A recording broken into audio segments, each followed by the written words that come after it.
ಹೇಗಿದ್ದೀರಾ? ಚೆನ್ನಾಗಿದ್ದೀನಿ ಸರ್, ನೀವು ಹೇಗಿದ್ದೀರಾ? ನಾನು ಚೆನ್ನಾಗಿದ್ದೀನಿ. ನಮ್ಮ C2C ಸ್ಟುಡಿಯೋಗೆ ಸ್ವಾಗತ ಸುಸ್ವಾಗತ sir. Thank you so much. Thanks for inviting. ನಮ್ಮ ಪ್ರೋಗ್ರಾಮ್ ಹೆಸರು ಬಂದು ಫಿಲ್ಟರ್ಲೆಸ್ ಟಾಕ್ ಅಂತ. ಓಕೆ. ಇಲ್ಲಿ ಯಾವುದೇ ತರ ಪರ್ಸನಲ್ ಇರೋದಿಲ್ಲ, ಪ್ರೊಫೆಷನಲ್ ಮಾತ್ರ ಕೇಳ್ತೀವಿ.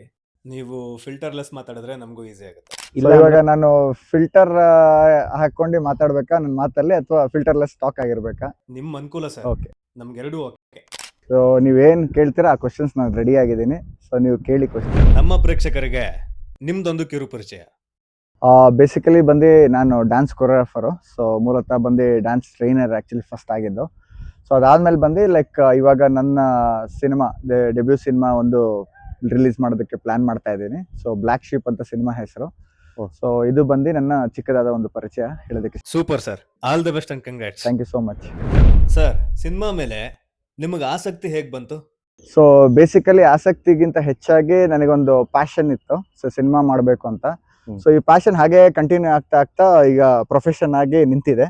ಸೊ ಇದು ಬಂದು ನನಗೆ ಹಳೆ ಸಿನಿಮಾಗಳು ಮತ್ತು ಈ ಥರದ್ದೆಲ್ಲ ನೋಡಿ ತುಂಬ ಸ್ಫೂರ್ತಿ ಆಗ್ತಿದೆ. ಸೊ ಆಲ್ಮೋಸ್ಟ್ ಒಂದು 90s ಟೈಮಲ್ಲಿ ಸೊ ಈ ಥರ ಸಿನಿಮಾಗಳು ಬೇರೆ ರೀತಿಯಾದಂಥ ಒಂದು ಕಥೆಗಳನ್ನ ನೋಡ್ತಾ ಇದ್ವಿ ಅವಾಗ. ಸೊ ಕತೆ ಮೇಲೆ ಇಂಪಾರ್ಟೆನ್ಸ್ ಕೊಟ್ಟು ಸೊ ಇದೊಂದು ಇನ್ಸ್ಪಿರೇಷನ್, ಕೆಲವೊಂದು ಸಿನಿಮಾಗಳು ನನಗೆ ಇನ್ಸ್ಪಿರೇಷನ್ ಆಗೂ ಉಳಿದಿದ್ದುಂಟು. ಸೊ ಹಾಗೆ ಲೈಕ್ ಈ ಸಿನಿಮಾ ಮೇಲೆ ಆಸಕ್ತಿನೂ ಅದರಿಂದನೇ ಹೆಚ್ಚಾಗಿದೆ. ಈಗ ಕರ್ನಾಟಕದಲ್ಲೇ ಕನ್ನಡ ಫಿಲ್ಮ್ ಇಂಡಸ್ಟ್ರಿಲಿ ಓಮ್ ಸಿನಿಮಾ ಅದು 550 ಟೈಮ್ಸು ರಿಲೀಸ್ ಆಗಿದೆ. ಬಟ್ ಇವತ್ತು KGF ಕಾಂತಾರ ಬಿಟ್ಟು ಬೇರೆ ಯಾವ ಸಿನಿಮಾ ಕಾಣ್ತಾನೆ ಇಲ್ಲ. ಇದಕ್ಕೆ ಯಾರು ತಪ್ಪು ಅಂತೀರಾ? ಇದ್ರ ಮಧ್ಯ ತುಂಬಾ ಸಿನಿಮಾಗಳು ರಿಲೀಸ್ ಆದ್ವು, ಆದ್ರೆ ನಮ್ ಕಣ್ ಮುಂದೆ ಬರೋದು ಇವೆರಡು ಸಿನಿಮಾ ಈ 2-3 ವರ್ಷದಲ್ಲಿ. ಸೊ ಇದು ಯಾರು ಪ್ರಾಬ್ಲಮ್ ಅಂತೀರಾ? ಈಗ ಡೈರೆಕ್ಟರ್ದ, ಇಲ್ಲ ಪ್ರೊಡ್ಯೂಸರ್ದ, ಅಥವಾ ಆಕ್ಟರ್ದ? ಸೊ ಬೇಸಿಕಲಿ ಬಂದು ಲೈಕ್ ನೀವು ಹೇಳ್ತಿರೋ ಕ್ವಶನ್ ಬಂದು ಲೈಕ್ 90s ಎರಾ ಟೈಮಲ್ಲಿ ನೀವು ಹೇಳ್ತಾ ಇದ್ದೀರಾ. ಸೊ ಸಾಕಷ್ಟು ಸಿನಿಮಾ ಅದಾದಮೇಲೂ ಬಂತು. ನೀವು ಹೇಳ್ದಂಗೆ KGF ಕಾಂತಾರ ಈ ಸಿನಿಮಾಗಳು ಬಂತು. ಸೊ ಈ ಪೀಕ್ ಟೈಮಲ್ಲಿ ಕೆಲವೊಂದು ಸಿನಿಮಾಗಳು ಒಳ್ಳೆ ಕಥೆಗಳು ಇದ್ದು ಸೊ ನಾವು ಕನ್ನಡ ಪ್ರೇಕ್ಷಕರು ನೋಡ್ದೇನು ಅದು ಹೋಗಿದ್ದುಂಟು. ಸೊ ಯಾಕಂದರೆ ಲೈಕ್ ತುಂಬ ಜಾನರ್ ಸಿನಿಮಾಗಳು ಒಟ್ಟಿಗೆ ಮಿಕ್ಸಪ್ ಆದಾಗ ಅದೇನಾಗುತ್ತೆ ಅಂದರೆ ಯೂಶಲಿ ನಮಗೆ ಸಿನಿಮಾ ಮೇಲೆ ಕೆಲವ್ರಿಗೆ ಆಡಿಯನ್ಸ್ಗಳಿಗೆ ರೀಚ್ ಮಾಡೋದು ಇದಾಗ್ಬಿಡುತ್ತೆ. ಯಾಕಂದರೆ ತುಂಬ ಸಂಖ್ಯೆಯಲ್ಲಿ ಸಿನಿಮಾ ಬಂದಾಗಲೂ ಅದು ಆ ರೀತಿಯೂ ಕೆಲವೊಂದು ಒಳ್ಳೆ ಕಂಟೆಂಟ್ ಸಿನಿಮಾಗಳು ಲಾಸ್ ಆಗಿದ್ದು ಉಂಟು.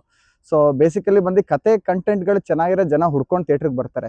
ಸೊ ಮೋಸ್ಟ್ಲಿ ನಾವು ಇಲ್ಲಿ ಡೈರೆಕ್ಟರ್ ಬ್ಲೇಮಾ ಅಥವಾ ಆರ್ಟಿಸ್ಟ್ ಬ್ಲೇಮಾ ಅಂತ ಹೇಳೋದಕ್ಕೆ ಆಗೋದಿಲ್ಲ. ಸೊ ಬೇಸಿಕಲಿ ಅದರಲ್ಲಿ ಏನಾಗುತ್ತೆ ಅಂದರೆ ಕತೆ ಕಂಟೆಂಟ್ ಇಂಪಾರ್ಟೆಂಟ್. ಪ್ರತಿಯೊಬ್ಬರೂ ವರ್ಕ್ ಮಾಡಬೇಕಾಗಂಥ ಸಿಚುವೇಶನ್ಸು ಇರುತ್ತೆ. ಸೊ ಯೂಶಲಿ ಬಂದು ಒಬ್ಬ ಹೀರೋಗೂ ಅವನೊಂದು ಒಂದು ಟ್ಯಾಲೆಂಟ್ ಪ್ರದರ್ಶಿಸಬೇಕು ಅನ್ನೋದು ಅವನಿಗೂ ಇರುತ್ತೆ. ಬಟ್ ಆ ಟೈಮಿಗೆ ಕರೆಕ್ಟಾಗಿ ನಮಗೆ ಸೂಕ್ತವಾದ ಕತೆ ಅವ್ರಿಗೂ ಸಿಗಬೇಕಾಗುತ್ತೆ. ಸೊ ಈಗ ಡೈರೆಕ್ಟರ್ದು ಪ್ರಾಬ್ಲಮ್ ಅಂತ ಹೇಳಕ್ಕೆ ಹೋದರೆ ಅವ್ರ ವಿಷನ್ಸ್ ಮೇಲೆ ಡಿಪೆಂಡ್ ಆಗುತ್ತೆ. ಸೊ ಈಗ ಪ್ರತಿಯೊಂದು ಬ್ಯಾಕ್ಗ್ರೌಂಡ್ನ ಅವ್ರು ಚೆಕ್ ಮಾಡಬೇಕು, ಪ್ರತಿಯೊಂದು ಎಲ್ಲಿ ಎಕ್ಸ್ಪೆನ್ಸಸ್ ಬರುತ್ತೆ, ಏನು ಎಕ್ಸ್ಪೆನ್ಸಸ್ಸಲ್ಲಿ ಅವ್ರು ಏನು ಮಾಡ್ತಾ ಇದ್ದಾರೆ ಕಂಟೆಂಟು ಅದನ್ನು ನೋಡಬೇಕಾಗಿ ಬರುತ್ತೆ. ಸೊ ಇಲ್ಲಿ ಏನಾಗುತ್ತೆ ಅಂದರೆ ಡೈರೆಕ್ಟರ್ಸ್ದು ಫೇಲ್ಯೂರ್ ಅಥವಾ ಹೀರೋದ ಫೇಲ್ಯೂರ್ ಅಥವಾ ಪ್ರೊಡ್ಯೂಸರ್ ಬಜೆಟ್ ಹಾಕಿಲ್ಲ ಅನ್ನೋ ಫೇಲ್ಯೂರು ಬರೋದಿಲ್ಲ. In fact main thing is vision. So ಎಲ್ಲರೂ ಕೂಡಿ ವರ್ಕ್ ಮಾಡಿದಾಗ ಅದೇನಾಗುತ್ತೆ ಅಂದರೆ ಒಂದು ಕತೆ ಅದ್ಭುತವಾಗೂ ಕಾಣುತ್ತೆ. ಅವಾಗ ಸಿನಿಮಾ ಪ್ರೇಕ್ಷಕರು ಸಿನಿಮಾ ಚಿತ್ರಮಂದಿರಗಳಿಗೂ ಬರ್ತಾರೆ.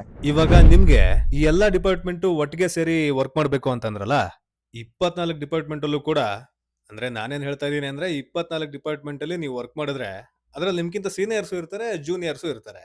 ಈ ಡಿಪಾರ್ಟ್ಮೆಂಟ್ ಗಳಲ್ಲಿ ನಿಮ್ಗೆ ಹೆಲ್ಪ್ ಮಾಡಿದಂತಹ, ಅಂದ್ರೆ ನಿಮ್ಗೆ ವರ್ಕ್ ಅಲ್ಲಿ ಇಂಪ್ರೆಸ್ ಮಾಡಿದಂತ ಡಿಪಾರ್ಟ್ಮೆಂಟ್ ಯಾವ್ದು ಸರ್?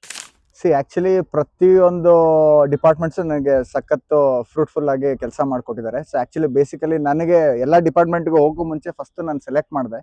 ಸೊ ಪ್ರತಿಯೊಂದು ಡಿಪಾರ್ಟ್ಮೆಂಟ್ ಅವ್ರನ್ನೂ ಸೆಲೆಕ್ಟ್ ಮಾಡಿಕೊಂಡೆ. ಇನ್ಫ್ಯಾಕ್ಟ್ ಲೈಕ್ ನಮ್ಮ ಎಡಿಟರ್ ಇರ್ಬೋದು, ನಮ್ಮ ಕ್ಯಾಮ್ರಾಮನ್ ಇರ್ಬೋದು. ಸೊ ನಾನು ಆ್ಯಕ್ಚುಲಿ ಬಂದು ಪ್ರತಿಯೊಬ್ಬರನ್ನು ಸೆಲೆಕ್ಷನ್ ಮಾಡಿದೆ. ಸೊ ಯಾಕಂದರೆ ಮೇನ್ ಥಿಂಗ್ ಏನಂದರೆ ಸಿನಿಮಾದಲ್ಲಿ ಚೆನ್ನಾಗಿ ಕೆಲಸ ಮಾಡ್ತಾರೆ ಇವರು, ಒಳ್ಳೆ ಟೆಕ್ನಿಷಿಯನ್ ಅನ್ನೋದಕ್ಕಿಂತ ಹೆಚ್ಚಾಗಿ ಒಬ್ಬ ಡೈರೆಕ್ಟರ್ಗೂ ಮತ್ತು ಒಬ್ಬ ಟೆಕ್ನಿಷಿಯನ್ಗೆ ಇರೋ ಬಾಂಡಿಂಗ್ ವೆರಿ ಇಂಪಾರ್ಟೆಂಟ್ ಆಗುತ್ತೆ. ಆ ಬಾಂಡಿಂಗ್ ಚೆನ್ನಾಗಿದ್ದಾಗ ಎನಿ ಔಟ್ಪುಟ್ಟು ಅದಕ್ಕಿಂತ ಅದ್ಭುತವಾಗಿ ಬರುತ್ತೆ ಅಂತ ನನ್ನ ನಂಬಿಕೆ. ಸೊ ಇದರಿಂದ ಸೊ ನಾನೇನು ಮಾಡ್ತಾ ಹೋದೆ, ಲೈಕ್ ಈಗ ನಮ್ಮ DI ಟೆಕ್ನಿಷಿಯನ್ನೇ ಇರ್ಬೋದು, ಕಿಶೋರ್ ಸರ್. ಸೊ ಅವರು ಬಂದು one of the very good technician. So almost like ಒಂದು 200 to 250 ಸಿನಿಮಾಗಿಂತ ಹೆಚ್ಚು ಸಿನಿಮಾಗಳು ಅವ್ರು ಕೆಲಸ ಮಾಡಿದ್ದಾರೆ. ಇನ್ಫ್ಯಾಕ್ಟ್ ಬೇರೆ ಬೇರೆ ಲ್ಯಾಂಗ್ವೇಜಸಲ್ಲೂ ಸಿನಿಮಾದಲ್ಲಿ ಕೆಲಸ ಮಾಡಿದ್ದಾರೆ. ಮೇನ್ ಥಿಂಗ್ ಏನಂದರೆ ಈಗ ಕ್ಯಾಮ್ರಾಮ್ಯಾನ್ ಅವರು ಬಂದು ಅವ್ರ ವರ್ಕ್ ರಾ ಆಗಿ ತೆಗೆದುಕೊಡ್ಬೋದು, ಬಟ್ ಅದನ್ನು ಬ್ಯೂಟಿಫೈ ಮಾಡೋದು ಬಂದ್ಬಿಟ್ಟು ಒಬ್ಬರು DI ಟೆಕ್ನಿಷಿಯನ್ ಇರ್ತಾರೆ. ಸೊ ಕಲರಿಸ್ಟ್ ಅಂತ ಏನು ಕರಿತೀವಿ ನಾವು ಸಿನಿಮಾ ಇದರಲ್ಲಿ. ಸೊ ಅವ್ರು ಬಂದು ಅದನ್ನ ಗ್ರೇಡ್ ಮಾಡಿಕೊಡ್ತಾರೆ. ಸೊ ಅವಾಗ ಏನಾಗುತ್ತೆ, ನಮಗೆ ಆ ಕಲರ್ ಟಿಂಟ್ ಇರ್ಬೋದು, ಪ್ರತಿಯೊಂದು ಅದ್ರಲ್ಲಿ ಬರೋಂಥ ಒಂದು ಸ್ಪೆಸಿಫಿಕೇಶನ್, ಟೆಕ್ನಿಕಲ್ ಆಸ್ಪೆಕ್ಟ್ಸ್ ಇರ್ಬೋದು, ಅದೆಲ್ಲ ಬಂದು ಕವರ್ ಅಪ್ ಆಗ್ತಾ ಹೋಗುತ್ತೆ. ಸೊ ಪ್ರತಿಯೊಂದು ಫ್ರೇಮ್ ನಾವು ನೋಡ್ತಾ ಹೋದಾಗ ಏನಾಗುತ್ತೆ, ಸೊ ಅದನ್ನ ನಮಗೆ ಅದ್ಭುತವಾಗಿ ಕಾಣ್ತಾ ಹೋಗುತ್ತೆ. ಸೊ ಅವಾಗ ನಮಗೀಗ ಅದನ್ನ ನಾವು ನೋಡಿದಾಗ ಏನಾಗುತ್ತೆ, ಈಗ ಫಸ್ಟ್ ಬಂದು ಏನು ಮಾಡ್ತಾರೆ, ಮ್ಯೂಸಿಕ್ ಡೈರೆಕ್ಟರ್ ಒಂದು ಅವ್ರ ಡಿಪಾರ್ಟ್ಮೆಂಟ್ ಅವ್ರ ವೇಯಲ್ಲಿ ಕೆಲಸ ಮಾಡಿರ್ತಾರೆ. ಸೊ ಆ ಕೆಲಸದಲ್ಲಿ ಏನಾಗುತ್ತೆ, ಇನ್ಫ್ಯಾಕ್ಟು ನಾವು ಅದನ್ನ ರಾ ಪಿಕ್ಚರೈಸೇಷನ್ ಕ್ವಾಲಿಟಿ ಕೊಟ್ಟಾಗ ಏನಾಗುತ್ತೆ, ಅದಕ್ಕೆ ತಕ್ಕನಂಗೆ ಅವ್ರೇನ್ ಮಾಡ್ತಾರೆ, ಅದಕ್ಕೆ ಮ್ಯೂಸಿಕ್ ಮಾಡಿರ್ತಾರೆ. ಸೊ ಆಮೇಲೆ ಏನಾಗುತ್ತೆ, ಈಗ ನಮಗೆ ಡಿ ಐ ಆದ್ಮೇಲೆ ಎನ್ಹಾನ್ಸ್ ಆಗುತ್ತೆ ವಿಡಿಯೋ. ಅದು ನೋಡಿ, ಅಯ್ಯೋ ನಮಗೆ ಕೆಲಸ ಕಡಿಮೆ ಆಯ್ತಲ್ಲ, ಇದಕ್ಕಿಂತ ನಾವು ಜಾಸ್ತಿ ಮಾಡ್ಬೋದಾಗಿತ್ತಲ್ಲ ಅಂತ ಹೇಳಿ ಮಾಡ್ತಾರೆ, ಅದನ್ನ ರೀವರ್ಕ್ ಮಾಡ್ತಾ ಹೋಗ್ತಾರೆ. ಸೊ ಈ ಡಿಪಾರ್ಟ್ಮೆಂಟ್ ಆ ಡಿಪಾರ್ಟ್ಮೆಂಟ್ ಅಂತ ಹೇಳ್ಬಿಟ್ಟು ಹೇಳೋದಕ್ಕೆ ಬರಲ್ಲ. ಪ್ರತಿಯೊಂದು ಡಿಪಾರ್ಟ್ಮೆಂಟ್ ಆಕ್ಚುಲಿ ಬಂದು ನಮಗೆ ಚೆನ್ನಾಗಿ ಕೆಲಸ ಮಾಡ್ತಾರೆ. ಅಂದ್ರೆ ಮೇನ್ ಥಿಂಗ್ ಏನಂದ್ರೆ, ಡೈರೆಕ್ಟರ್ ಬಂದು ಸೆಲೆಕ್ಷನ್ ಮಾಡೋದ್ರ ಮೇಲೆ ಡಿಪೆಂಡ್ ಆಗುತ್ತೆ. ಅವ್ರ ಜಾಬ್ ಎಲ್ಲಿ ತನಕ ಸ್ಯಾಟಿಸ್ಫೈ ಆಗ್ತಾರೆ ಅಂತ ಟೆಕ್ನಿಷಿಯನ್ಸ್ ವರ್ಕ್ ಮಾಡೋದು ಬೆಟರ್ ಅಂತ ನನ್ನ ಅನಿಸಿಕೆ. Thank you sir. ಆಕ್ಚುಲಿ ಇದ್ರ ಮೇಲೆ ಈಗ ಒಂದು ಪ್ರಶ್ನೆ ತಗೊಳ್ಳೋಣ. ಇವಾಗ ಸಿನಿಮಾ ಅಂತ ಬಂದಾಗ ಅಥವಾ ಸ್ಟೇಜ್ ಅಂತ ಬಂದಾಗ ಎಲ್ಲರೂ ದೊಡ್ಡ ದೊಡ್ಡ ಟೆಕ್ನಿಷಿಯನ್ಸ್ಗಳ ಬಗ್ಗೆ ಆಗಿರ್ಬೋದು, ಇಲ್ಲ ಆಕ್ಟರ್ಗಳ ಬಗ್ಗೆ ಆಗಿರ್ಬೋದು, ಎಲ್ಲ ಬರೀ ಆ ಸ್ಟೇಜ್ ಅಲ್ಲಿ ಅವ್ರ ಬಗ್ಗೆನೇ ಮಾತಾಡ್ತಾರೆ ಹೊರತು, ಈ ತೆರೆಮರೆ ಹಿಂದೆ ತುಂಬಾ ಜನ ಟೆಕ್ನಿಷಿಯನ್ಸ್ ಇರ್ತಾರೆ. ಇವಾಗ ನೀವೇ ಹೇಳ್ದಂಗೆ ಡಿ ಐ ಟೆಕ್ನಿಷಿಯನ್ ಅಂತ ಹೇಳಿದ್ರೆ ಆಕ್ಚುಲಿ ಅವ್ರ ಹೆಸರು ಯಾರಿಗೂ ಗೊತ್ತಿಲ್ಲ. ಅದೇ ತರ ನಮ್ ಲೈಟ್ ಬಾಯ್ಸ್ ಆಗಿರ್ಬೋದು ಅಥವಾ ಸೆಟ್ ಬಾಯ್ಸ್ ಆಗಿರ್ಬೋದು, ಯಾಕೆ ಇವ್ರ ಬಗ್ಗೆ ಯಾರು ಮಾತಾಡೋದೇ ಇಲ್ಲ ಅಂತ. ಒಂದು ಸಿನಿಮಾ ಅಂತ ಬಂದಾಗ ಒಬ್ರು ಡೈರೆಕ್ಟ್ರು ತುಂಬಾ ಜನ ಟೆಕ್ನಿಷಿಯನ್ಸ್ ತಲೆ ಹಿಡ್ಕೊಳ್ಳೋದು ತುಂಬಾ ಕಷ್ಟ ಆಗುತ್ತೆ. ಸೊ ಈ ಪ್ರಶ್ನೆಗೆ ನಾನು ಉತ್ತರನೂ ಕೊಡ್ತೀನಿ ಆಕ್ಚುಲಿ. ಸೊ ಬೇಸಿಕಲಿ ಬಂದು ಈಗ ನಾವು ಡಿ ಐ ಟೆಕ್ನಿಷಿಯನ್ಸ್ ಬಗ್ಗೆ ನಾವು ಮಾತಾಡ್ತೀವಿ. ಏನಕ್ಕೆಂದ್ರೆ, ಕೆಲವೊಂದು ನಾವು ಅದ್ರ ಹಿಂದೆ ಶ್ರಮ ಪಟ್ಟಿರೋರು, ಒಬ್ಬ ಲೈಟ್ ಮ್ಯಾನ್ ಇರ್ಬೋದು, ಒಬ್ರು ಅಂದ್ರೆ ಕ್ಯಾಮ್ರಾ ವರ್ಕ್ ಅಸಿಸ್ಟೆಂಟ್ಸ್ಗಳಿರ್ಬೋದು, ಕ್ಯಾಮ್ರಾಮನ್ ಜೊತೆ ವರ್ಕ್ ಮಾಡೋಂಥ ಒಂದು ಅಸಿಸ್ಟೆಂಟ್ಸ್ಗಳಿರ್ಬೋದು. ಸೊ ಪ್ರತಿಯೊಬ್ಬರು ವರ್ಕ್ ಮಾಡ್ತಾರೆ, ಬಟ್ ಅವ್ರ ಹೆಸರುಗಳು ನಮ್ಗೆ ಜ್ಞಾಪಕ ಖಂಡಿತ ಇರೋದಿಲ್ಲ. ಯಾಕಂದ್ರೆ ಲೈಕ್ ಆಲ್ರೆಡಿ ಆ ಸೆಟ್ ಟೈಮಲ್ಲಿ ನಮ್ಗೆ ಜ್ಞಾಪಕ ಬರ್ತಾರೆ. ಹೊಸ ಹುಡುಗ ಬರ್ತಾರೆ, ಅವ್ರು ಕೆಲಸ ಮಾಡ್ತಾರೆ, ಹೋಗ್ತಾರೆ. ಸೊ ಈ ಥರ ನೇಮಿಂಗ್ಸ್ಗಳು ಮಾಡೋದು ಕಷ್ಟ ಆಗ್ತದೆ. ಸೊ ಮೇನ್ ಡಿಪಾರ್ಟ್ಮೆಂಟ್ಸ್ಗಳು ಏನು ನಮಗೆ ತಲೆಯಲ್ಲಿ ಉಳ್ಕೊಳ್ಳೋದೇನಂದ್ರೆ, ಎಂಡ್ ಆಫ್ ದ ಡೇ ನಾವು ಏನೇ ಸಿನಿಮಾ ಮಾಡಿದ್ರು ಇನ್ನೊಂದು 4-5 ವರ್ಷ ಆದಮೇಲೆ, ಸೊ ಟೆಕ್ನಿಷಿಯನ್ಸ್ಗಿಂತ ಹೆಚ್ಚಾಗಿ ಸಿನಿಮಾ ಮೈಂಡಲ್ಲಿ ಉಳ್ಕೊಳ್ಳುತ್ತೆ. That becomes a history actually. So cinema ಹೆಸರು, ಟೈಟ್ಲು, ಡೈರೆಕ್ಟರ್ನು ಮರ್ತ್ಬಿಡ್ತಾರೆ. ಯಾವ ಸಿನಿಮಾ ಬಂದು ಯಾವ್ದು ಚೆನ್ನಾಗಿದೆ ಆ ಸಿನಿಮಾ ಮಾತ್ರ ಜನ ಮೈಂಡಲ್ಲಿ ಇಟ್ಕೊಳ್ಳೋದು. ಸೊ ಪ್ರತಿಯೊಬ್ಬರದ್ದು ಹೆಸರಿಟ್ಕೊಂಡು ನಾವು ಕೆಲಸ ಮಾಡ್ಕೊಂಡು ನಾವು ಅವ್ರವ್ರ ಹೆಸರನ್ನ ತಗೊಳ್ಳೋದಕ್ಕೂ ಕಷ್ಟ ಆಗುತ್ತೆ ಅನಿಸ್ತಿದೆ. ಸೊ ಮೇನ್ ಯಾರು ಟೆಕ್ನಿಷಿಯನ್ ಇರ್ತಾರೆ ಅವ್ರ ಹೆಸರು ನಾವು ಮೈಂಡಲ್ಲಿ ಇಟ್ಕೊಂಡು ಅವ್ರನ್ನ ನಾವು ನೇಮಿಂಗ್ ಮಾಡ್ತೀವಿ. ಏನಕ್ಕೆ ಅಂದ್ರೆ, ಸೊ ಅವರು ನಮ್ಮ ಜೊತೆ ಆ ಬಾಂಡಿಂಗ್ ಅಲ್ಲಿ ಬೆಳ್ಕೊಂಡ್ ಬಂದಿರ್ತಾರೆ, ಆ ಜೊತೆಲಿ ಇರ್ತೀವಿ ನಾವು. ಸೊ ಆ ಒಂದು ಕಾರಣಕ್ಕೋಸ್ಕರ ಕೆಲವೊಬ್ರು ಟೆಕ್ನಿಷಿಯನ್ಸ್ ನಾವು ಮೈಂಡಲ್ಲಿ ಇಟ್ಕೊಂಡು ಅವ್ರ ಬಗ್ಗೆನೂ ಮಾತಾಡ್ತೀವಿ ಇನ್ಫ್ಯಾಕ್ಟ್. ನಿಮ್ಮ ಬ್ಲ್ಯಾಕ್ ಶೀಪ್ ಅನ್ನೋ ಸಿನಿಮಾದಲ್ಲಿ ಬಹುತಾರಾಗಣ ಇದೆ ಅಂತ ಹೇಳ್ತಿದ್ದಾರೆ. ಸೊ ಯಾರ್ಯಾರಿದ್ದಾರೆ ಮುಖ್ಯ ಭೂಮಿಕೆಯಲ್ಲಿ ಅಂತ ಸ್ವಲ್ಪ ಹೇಳ್ತೀರಾ? ಸೊ ಬೇಸಿಕಲಿ ಬಂದು ಲೈಕ್ ಈ ಸಿನಿಮಾದಲ್ಲಿ ಆಲ್ಮೋಸ್ಟ್ ನಾನು ಲೈಕ್ ಆಡಿಷನ್ ತರ ಮಾಡಲಿಲ್ಲ ಸಿನಿಮಾನ. ಸೊ ನಾನು ಹೊಸಬ್ರನ್ನ ನಾನು ಆಯ್ಕೆ ಮಾಡ್ಬೇಕಾದ್ರೂ ಕೂಡ ಲೈಕ್ ಒಂದು ನನ್ನ ಸರ್ಕಲ್ ಅಲ್ಲಿ ಇದ್ದವರು ಕೆಲವೊಂದು ಆರ್ಟಿಸ್ಟ್ಗಳಿರ್ಬೋದು, ಡ್ರಾಮಾ ಥಿಯೇಟರ್ ಆರ್ಟಿಸ್ಟ್ಗಳಿರ್ಬೋದು. ಸೊ ಇವ್ರನ್ನ ನಾವು ಸೆಲೆಕ್ಟ್ ಮಾಡೋದಕ್ಕೆ ನಾನು ಸ್ಕ್ರೀನ್ ಟೆಸ್ಟ್ ಅಂತ ಮಾಡಿದೆ ಇನ್ಫ್ಯಾಕ್ಟ್. ಸೊ ಅಲ್ಲಿ ಏನಂದ್ರೆ, ನನಗೆ ಆಲ್ಮೋಸ್ಟ್ ಒಂದು 18 ನ್ಯೂ ಕ್ಯಾರೆಕ್ಟರ್ಸ್ಗಳು ಬೇಕಾಗಿತ್ತು, ಹೊಸಬ್ರು. ಸೊ ಅದು ಲೈಕ್ ಪ್ರಾಮಿನೆಂಟ್ ರೋಲ್ಸ್ ಆಗಿತ್ತು ಅವ್ರಗಳಿಗೆಲ್ಲ. ಸೊ ಜೊತೆಯಲ್ಲಿ ಲೈಕ್ ನಾನು ಮಾಡ್ತಾ ಲೈಕ್ ಮೇನ್ ಮುಖ್ಯ ಭೂಮಿಕೆಯಲ್ಲಿ ಹೀರೋ ಕೂಡ ಹೊಸಬ್ರೆ ಆಕ್ಚುಲಿ. ಸೊ ವಿಲನ್ ಕೂಡ ಹೊಸಬ್ರೆ. ಸೊ ಮತ್ತೆ ಅವ್ರ ಜೊತೆ ಪೇರ್ ಆಗಿ ಮಾಡಿದಂಥ ಇಬ್ರು ಲೀಡ್ ಆರ್ಟಿಸ್ಟ್ ಕೂಡ ಹೊಸಬ್ರೇನೆ ಆಕ್ಚುಲಿ. ಸೊ ಈ ತರ ಇದ್ದಾಗ ಏನಾಯ್ತು, ಬೇಸಿಕಲಿ ಲೈಕ್ ಜೊತೆಗೆ ನಮಗೆ ಏನಂದ್ರೆ, ಈಗ ಒಬ್ಬ ಹೀರೋನ ಹೊಸಬ್ರಾಗಿ ತೋರ್ಸಾಗಿ ಜನ ಆಡಿಯನ್ಸ್ ಹೋಗೋದು ಕಷ್ಟ ಆಗುತ್ತೆ. ಹೊಸದಾಗಿ ಅವ್ರಿಗೆ ಅಪ್ರೋಚ್ ಮಾಡೋ ಒಂದು ಅಪ್ರೋಚ್ ರೀತಿ ಇರ್ಬೋದು. ಸೊ ಜನ ಆಡಿಯನ್ಸ್ ಅವ್ರನ್ನ ನೋಡೋದಕ್ಕೆ ಯೂಶಲಿ ಬಂದು ಕಷ್ಟ ಆಗುತ್ತೆ. ಸೊ ಅವಾಗ ಏನ್ ಮಾಡ್ತೀವಿ, ನಾವು ಸಪೋರ್ಟಿಂಗ್ ಕ್ಯಾರೆಕ್ಟರ್ ಆಗಿ ನಾವು ಕೆಲವ್ರನ್ನ ನಾವು ಸಿನಿಮಾ ಇಂಡಸ್ಟ್ರಿಯಲ್ಲಿ ರೆಕಗ್ನೈಸ್ಡ್ ಆರ್ಟಿಸ್ಟ್ಗಳನ್ನ ನಾವು ತಗೊಳ್ತಾ ಹೋಗ್ತೀವಿ. ಸೊ ನಾವು ಮುಖ್ಯ ಭೂಮಿಕೆಯಲ್ಲಿ ನಾವು ಹೇಳಬೇಕು ಅಂದ್ರೆ, ಕೃಷ್ಣ ಹೆಬ್ಬಾಡೆ ಸರ್ ಮಾಡಿದ್ದಾರೆ ಈ ಸಿನಿಮಾದಲ್ಲಿ. ಆಮೇಲೆ ಜೊತೆಲಿ ಶ್ರೀಧರ್ ಸರ್ ಮಾಡಿದ್ದಾರೆ, ಶ್ರೀಧರ್ KS ಅಂತ ಹೇಳ್ಬಿಟ್ಟು ಸಿದ್ಲಿಂಗು ಮೂವಿ ಎಲ್ಲ ಮಾಡಿದ್ರು ಅವರು. ಸೊ ಜೊತೆಲಿ ಬಜರಂಗಿ ಪ್ರಸನ್ನ ಅಂದ್ರೆ ಸೆಕೆಂಡ್ ಪಾರ್ಟ್ ಬಂತು, ಶಿವಣ್ಣ ಅವ್ರ ಜೊತೆ ಬಜರಂಗಿ ಪ್ರಸನ್ನ ಅವರ ಒಂದು ಕ್ಯಾರೆಕ್ಟರ್ ಮಾಡಿದ್ದಾರೆ. ಸೊ ಜೊತೆಲಿ ಅವ್ರ ಜೊತೆಲಿ ಬಂದು ಸುಂದರ್ ವೀಣಾ ಸರ್ ಮಾಡಿದ್ದಾರೆ. ಸೊ ಈ ತರ ಒಂದಷ್ಟು ರಂಗಭೂಮಿ ಕಲಾವಿದರು ಕೂಡ ನಾವು ಆಯ್ಕೆ ಮಾಡ್ಕೊಂಡು, ಆಮೇಲೆ ಕೆಲವೊಬ್ರು ಸೊ ಸೀನಿಯರ್ ಆರ್ಟಿಸ್ಟ್ಗಳನ್ನು ಆಯ್ಕೆ ಮಾಡ್ಕೊಂಡು ನಾವು ಕೆಲಸ ಮಾಡ್ತಾ ಬಂದ್ವಿ. ಸೊ ಇಲ್ಲೇನಾಯ್ತು, ನಮಗೆ ಒಬ್ರು ಹೊಸಬ್ರು ಮಾಡಿರೋ ಅಂತ ಕೆಲಸ ಅಂತ ಅನ್ಸ್ಕೊಳ್ಳಿಲ್ಲ. ಸೊ ಏನೋ ಮುಂಚೆ ಮಾಡಿದ್ದಾರೆ, ಒಂದು ಎಕ್ಸ್ಪೀರಿಯನ್ಸ್ಡ್ ಪೀಪಲ್ ಈ ಸಿನಿಮಾದಲ್ಲಿ ಮಾಡಿದ್ದಾರೆ ಅಂತ ಜನಕ್ಕೆ ಸಾರಿ ಒಂದು ಟೀಸರ್ ನಾವು ರಿಲೀಸ್ ಮಾಡಿದಾಗ ಅದು ತಲುಪ್ತಾ ಹೋಗ್ತು. ಸೊ ನೀವು ಹೊಸದಾಗಿ ಮಾಡಿದಿರ ಅಂತ ಅನಿಸ್ತಿಲ್ಲ ಅಂತ ಹೇಳ್ಬಿಟ್ಟು ಅದೊಂದು ಬಂತು. ಸೊ ನಮ್ಗೆ ಅದೇ ಬಿಗ್ಗೆಸ್ಟ್ ಕ್ರೆಡಿಟ್ ಅಂತ ನಾನು ಹೇಳೋದಕ್ಕೆ ಇಷ್ಟಪಡ್ತೀನಿ. ಸೂಪರ್ ಸರ್, ಎಲ್ಲ ಒಳ್ಳೊಳ್ಳೆ ಆರ್ಟಿಸ್ಟ್ಗಳೇ ಇದ್ದಾರೆ ನಿಮ್ಮ ಸಿನಿಮಾದಲ್ಲಿ. ಆಕ್ಚುಲಿ ನೀವೇ ಹೀರೋ ತರ ಇದ್ದೀರಲ್ಲ, ನೀವೇ ಯಾಕೆ ಹೀರೋ ಆಗಿ ಮಾಡಿಲ್ಲ ಸರ್? ಆಕ್ಚುಲಿ ನನಗೆ ಇಲ್ಲಿ ಜಾಬ್ ರೋಲ್ ಪ್ಲೇ ಮಾಡೋದು ವೆರಿ ಇಂಪಾರ್ಟೆಂಟ್ ಆಗಿತ್ತು. ಅಂದ್ರೆ ಡೈರೆಕ್ಟರ್ ರೋಲ್ ಪ್ಲೇ ಮಾಡೋದು ಸಖತ್ ಇಂಪಾರ್ಟೆಂಟ್ ಆಗಿತ್ತು. ಈಗ ನನಗೇನಾಗುತ್ತೆ ಅಂದರೆ ಯೂಶಲಿ ಬಂದು ಒಂದ್ಸತಿ ಫ್ರೇಮಲ್ಲಿ ಬಂದು ನಾನು ಕೆಲಸ ಮಾಡಬೇಕು ಅಂದರೆ it's A different game actually. ಅದಕ್ಕೆ ಒಂದು ಬೇರೆ ರೀತಿಯಾದ ಪ್ರಿಪ್ರೇಷನ್ ಬೇಕು. ಸೊ ಬೇರೆ ರೀತಿಯಾದಂಥ ಒಂದು ಡೆಡಿಕೇಶನ್ ಬೇಕಾಗುತ್ತೆ. ಆಮೇಲೆ ನಮಗೇನಂದರೆ ಬೇಸಿಕಲಿ ಮೇನ್ ಥಿಂಗ್ ಬಂದು ಲೈಕ್ ಒಂದು ಫ್ರೀಡಮ್ ಇರಬೇಕು. ಅಂದರೆ ಮೇನ್ ಥಿಂಗ್ ಅಂದರೆ ಅದಕ್ಕೆ ಫೋಕಸ್ಡ್ ಆಗಿರಬೇಕು.